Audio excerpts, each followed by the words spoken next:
During World War II, over 170,000 British prisoners of war were captured by the Germans and Italians. Many tried to escape, but less than 1% made it home. On the night of the 24th-25th of March 1944, 76 Allied prisoners of war escaped from Stalag Luft III in eastern Germany. It was immortalised in the 1963 film The Great Escape, starring, amongst others, Steve McQueen, who tries to reach freedom in an epic motorcycle chase. Just how close to reality was the film? Well, this is the true story of The Great Escape. During the Second World War, each section of the German armed forces was responsible for guarding their captured counterparts. So, hence Stalag Luft III was for captured pilots and aircrew, and was run by the Luftwaffe. Situated near Sargen in Silesia, eastern Germany, which is now part of Poland, Stalag Luft III was opened in September 1942. 100 miles southeast of Berlin, it housed somewhere between 1,800 and 2,000 prisoners of war, almost all of whom, but not exclusively, were pilots or aircrew. The camp was actually divided into 5 compounds, which were all sort of self-contained compounds. 2 of the compounds, south and west, housed US aircrews, whilst North Compound, housing an assortment of British, Commonwealth and European officers, was the site of the Great Escape. Stalag Luft III was one of the camps where persistent offenders would be sent. In other words, prisoners who basically enjoyed escaping and causing trouble for the German authorities. The chances of escaping from this camp in the far east of Germany and making it across Nazi-controlled Europe to neutral territory was, as the Germans thought, nigh on impossible. Inside the camp, to relieve the monotony of their incarceration, the prisoners in North Compound established a theatre, they had a radio station, they had 2 newspapers. One of the prisoners in there was Tim Mundy, who in civilian life had been a master at King's College. Captured at the fall of Calais in 1940, Mundy was part of a team delivering regular lectures and courses and examinations to keep the prisoners' grey matter working. Some prisoners actually earned degrees whilst they were prisoners of war. There had been mass escapes by Allied prisoners earlier in World War II. During the previous year, 1943, 43 British officers had broken out of a camp also in Poland. And there had also been breakouts by large groups of Polish and French officers too. This escape, the Great Escape, was however on a different scale. The breakout was masterminded by squadron leader Roger Bushell. This South African-born British officer had been a promising lawyer before the war, and then had signed up to fly for the RAF. He was captured when his Spitfire was shot down during the Dunkirk evacuation. By the time he arrived in Stalag Luft III, Bushell had developed a reputation for escaping. His first attempt, he merely cut his way out of the wire, perimeter wire at his camp, and was nearly got a home run. He was arrested trying to cross the border into neutral Switzerland. When he next escaped, he spent nearly 8 months on the run, hiding out in Prague, before being betrayed.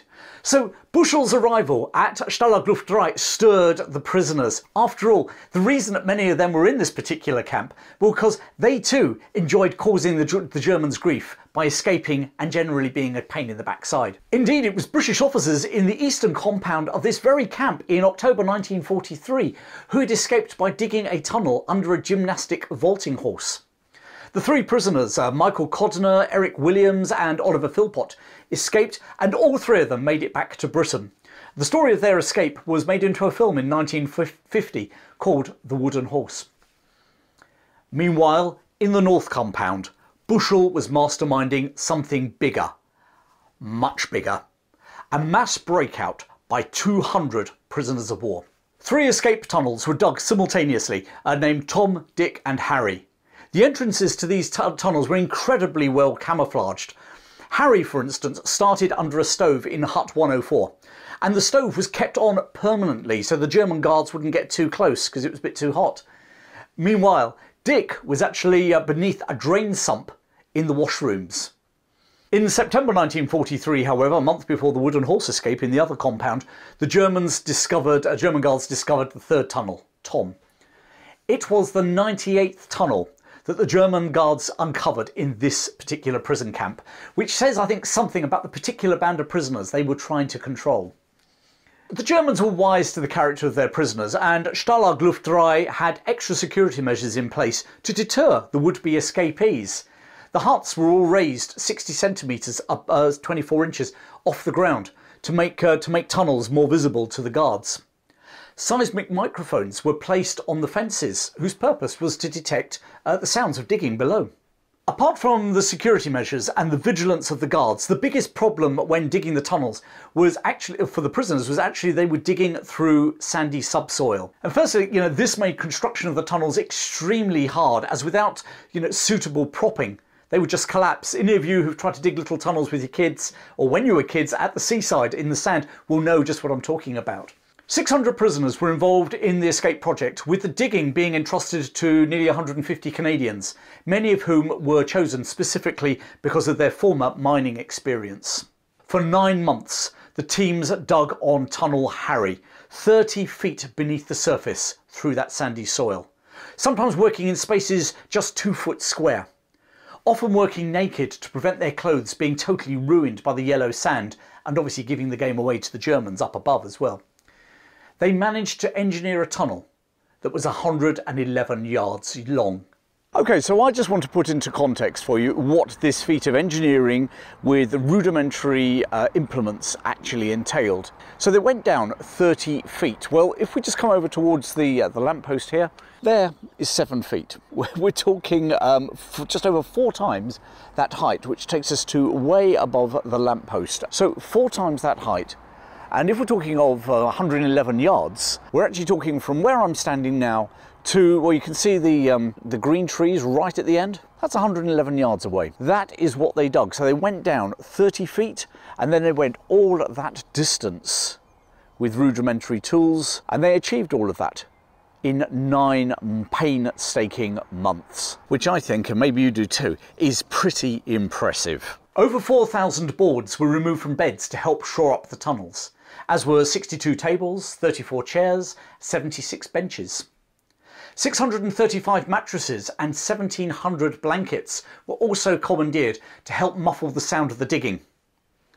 And the miners, they created digging tools out of normal utensils, which they fashioned into digging utensils. So it's something like 1,200 knives, 500 spoons, 500 forks.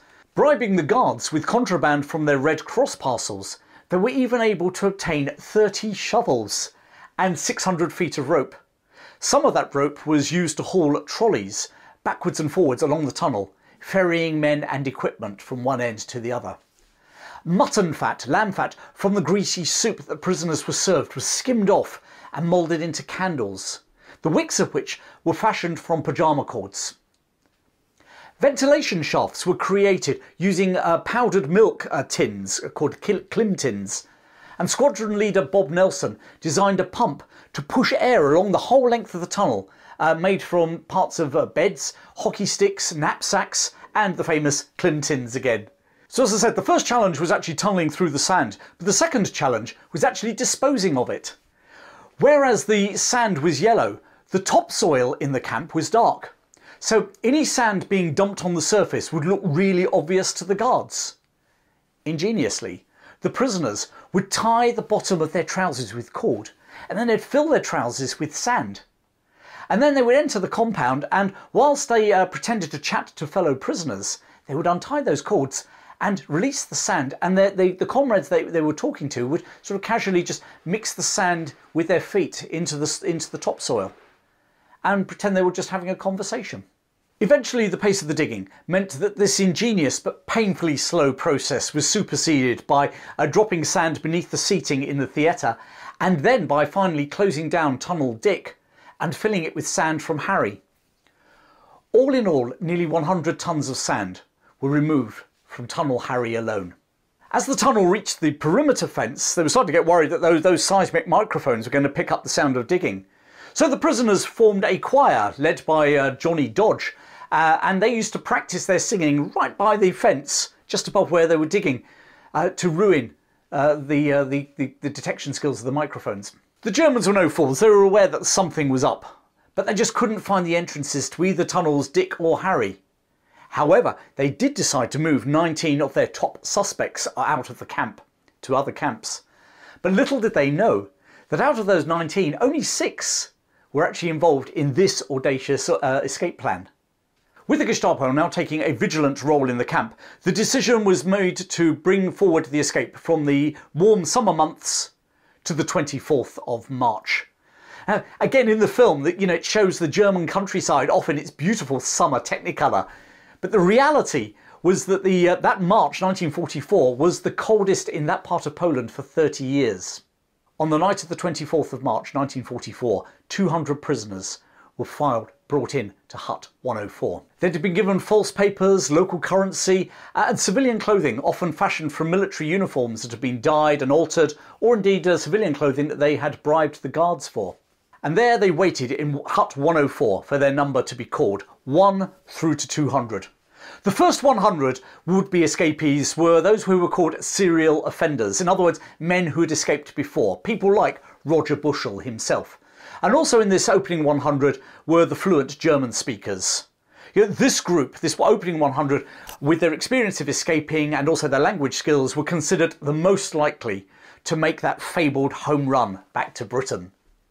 The second 100 were drawn by lots, and these men were urged to travel by night and keep clear of towns, so as to avoid not being able to speak German. If you're enjoying this story, then please click the like button below, and also subscribe to hear more of the stories in the future. In the film, The Great Escape, Steve McQueen takes a central role as an American prisoner heavily involved in the escape. In truth, whilst there were US Air Force prisoners at the camp, there were none in North Compound. So I'm really sorry, all my American viewers, but there were no Americans in the real Great Escape. But don't turn off, please, because this is a great story nevertheless. And here's a great one for you. A British officer, Johnny Dodge, the man who had organised the choir singing by the fence, he was actually American born. Born in America to American parents. When he was youngster, his parents divorced and his mother married a cousin of Winston Churchill. In 1914, at the outbreak of the First World War, Dodge travelled from America to Britain. He enlisted in the British Army, and a year later he swapped his American nationality for his adopted country that he was now fighting for. In that same year, he was decorated at Gallipoli. And whilst in that theatre of war over in the Eastern Mediterranean, he was one of a party of 4 who chose the burial site for the poet Rupert Brooke. He finished the war serving on the Western Front, where he was awarded the Distinguished Service Order, the DSO. When the Second World War started, Dodge once again enlisted. This time he was given the rank of Major in the Middlesex Regiment, and he was attached to the 51st Highland Infantry Division in France. When his division was engulfed by the Nazi Blitzkrieg in 1940, he refused to surrender, and he attempted to swim to some ships he could see in the English Channel on the horizon in the English Channel, but he was unable to reach them. He returned to shore, having swum a round trip of nearly 7 miles, where he was captured. And as I said, it was Dodge, who's approaching his 50th birthday, who'd organised those choir practices near the perimeter fence here in Stalag Luft III. So, American born, but officially now British. Nevertheless, actually, it was a real international escape, involving prisoners from over a dozen countries, only half of whom were British. There were 9 Canadians, there were 6 Poles, there were 5 Australians, there was some South Africans, there were Norwegians, Czechs, there was 1 Greek, and even a Rhodesian or Zimbabwean. Despite his age, Johnny Dodge wasn't the oldest escapee either. That honour fell to Flight Lieutenant Bernard Pop Green, aged 56. He too was a First World War veteran and survivor of the battles of the Somme and Passchendaele, and he had volunteered for the RAF this time round, but his plane had been shot down close to occupied Denmark in 1940. Meanwhile, the youngest escapee was just 21, Flight Lieutenant Tony Bethell.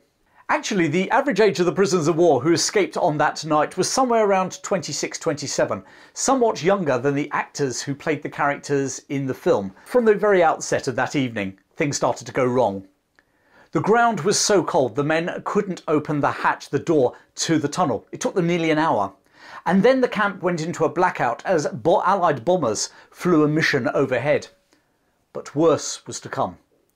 When they finally broke surface at the end of the tunnel, the escapees found that instead of being inside the woods, they were 20 feet short. Now they would have to wait intervals between the guards doing their rounds and the searchlights sweeping the open ground. The plan was initially that they would have one prisoner exiting the tunnel every minute. Now that was reduced to 10 men every hour. With the clock ticking down and already 2 hours behind schedule, the second 100 were told to stand down. Tonight wasn't going to be their night. The heat from the tunnel was actually creating a small column of steam at the mouth of the tunnel. It was actually amazing under those circumstances that the tunnel wasn't actually spotted sooner. But just before 5 AM, the 77th man climbed the 30-foot ladder in the dark and emerged into the cold night, and was spotted by the guards. Shots rang out. Squadron leader Leonard Harry Trench, a New Zealander who had been shot down on a raid near Amsterdam, for which he was later to be awarded the Victoria Cross, raised his hands in surrender. It was all over. Pandemonium broke out in the camp. Guards shouting, dogs barking, whistles blowing.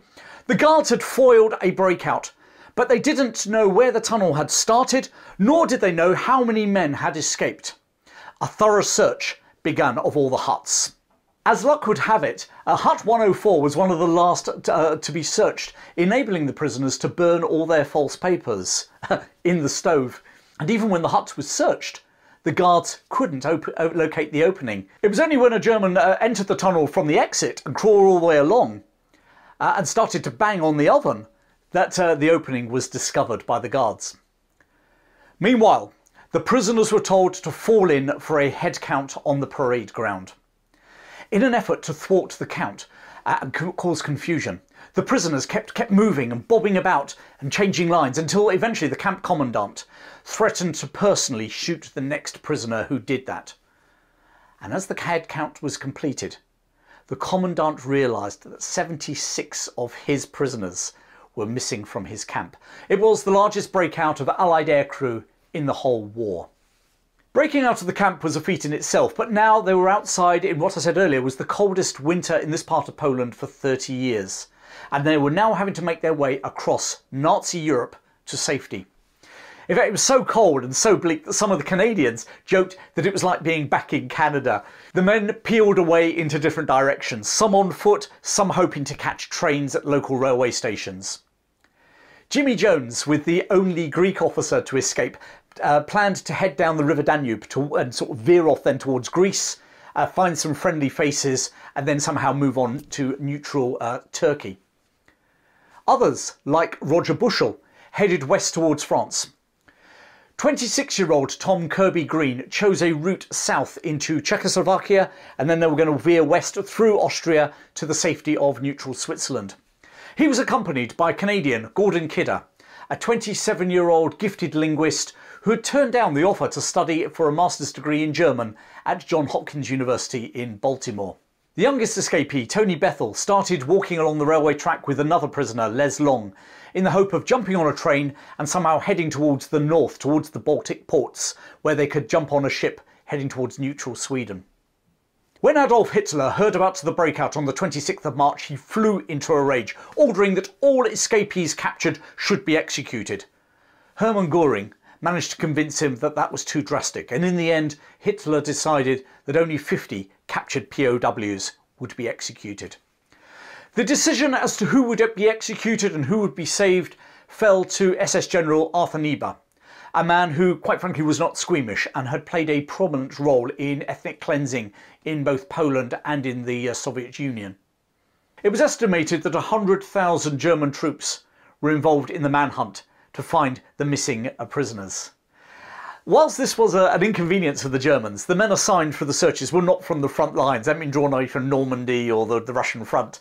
They were reservists. So it was debatable just how big an impact the escape had on the German war effort. But even if one prisoner got back on a home run, it would be a brilliant propaganda coup. But that bitter winter weather was forcing those on foot to seek shelter in houses and the like, the sort of obvious places where the Germans would look for them. And many were quickly rounded up, including 2 prisoners of war who actually knocked on a door of a remote cottage, only for it to be opened by 4 German soldiers inside.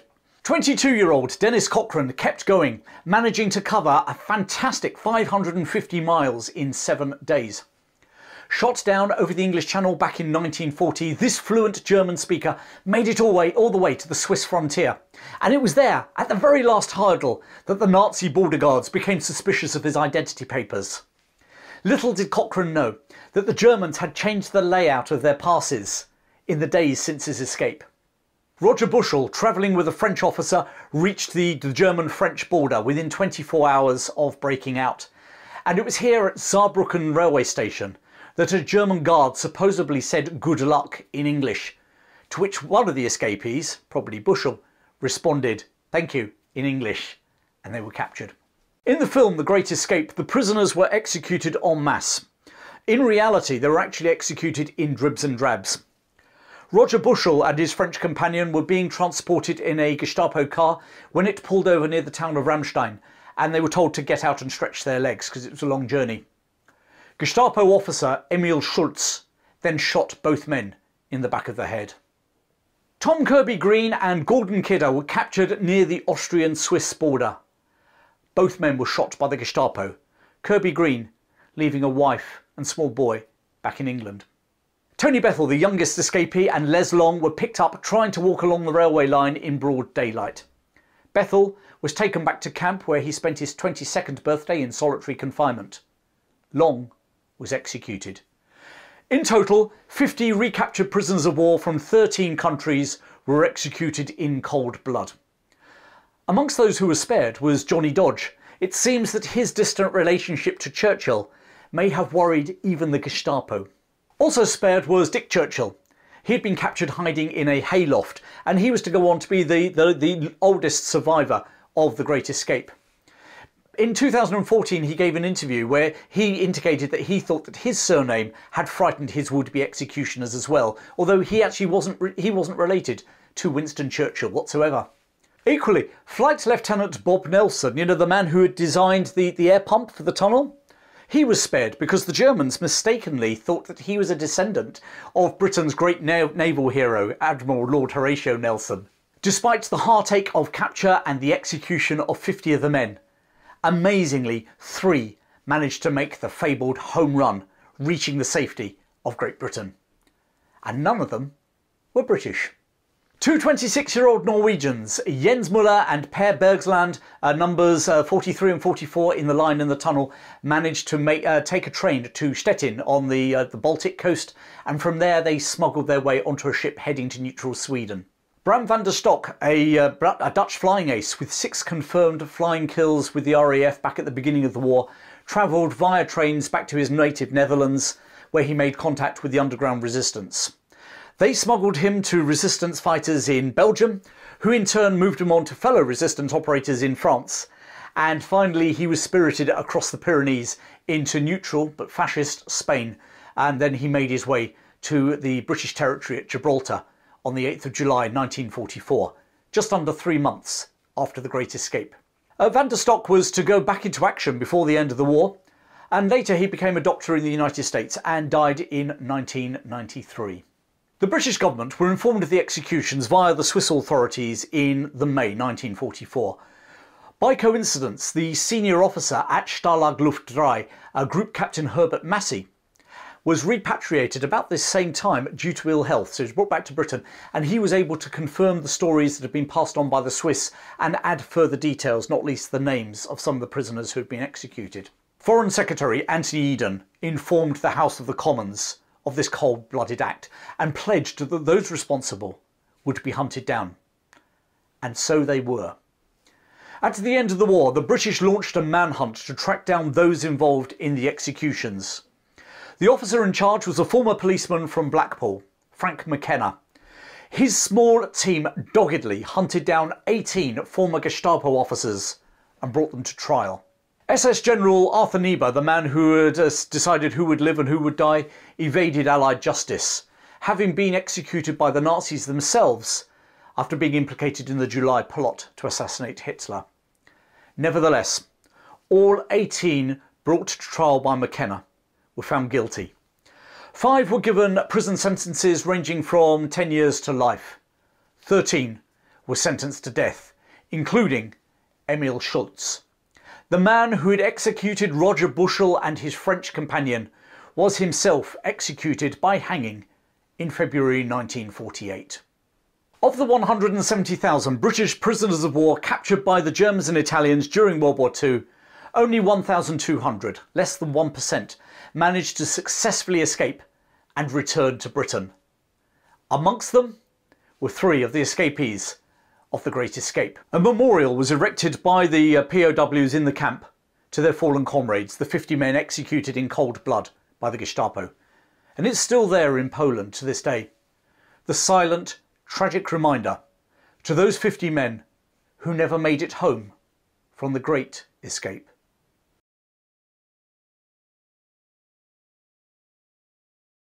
Thanks for watching, and if you enjoyed this video then please subscribe to my channel so you don't miss any of my new releases. Maybe even support me with some crowdfunding. Links to both are appearing, well, about now. Once again, thanks for joining me, and until next time, take care, and I look forward to seeing you very soon.